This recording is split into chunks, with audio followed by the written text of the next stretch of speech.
coupe, mais juste sur ce point précis, puisqu'on a un avocat sur le plateau, Jérémy Calfon, je vais le faire réagir, et peut-être dans le contradictoire, puisqu'on parle beaucoup de débats contradictoires, qui est un petit peu kidnappé ces derniers jours, ça ne vous a pas échappé. Puis on reviendra aussi à la responsabilité des parents. Maître.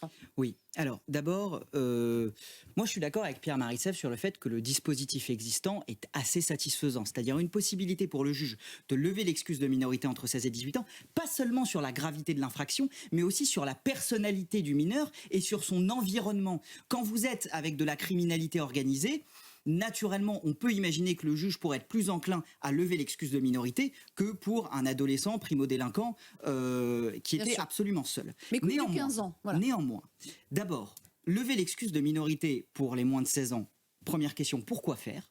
Pour quelle efficacité ? Est-ce que ça changera quelque chose sur le terrain ? Rien du tout.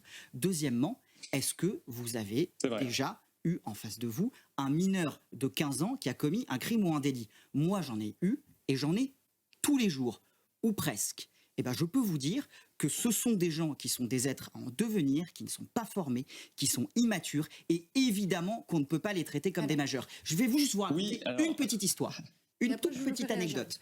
Il n'y a pas très longtemps, j'ai défendu un mineur de 15 ans soupçonné d'en avoir tué un autre. Eh ben, vous savez quelle a été sa première demande en prison ? Qu'on lui ramène son doudou.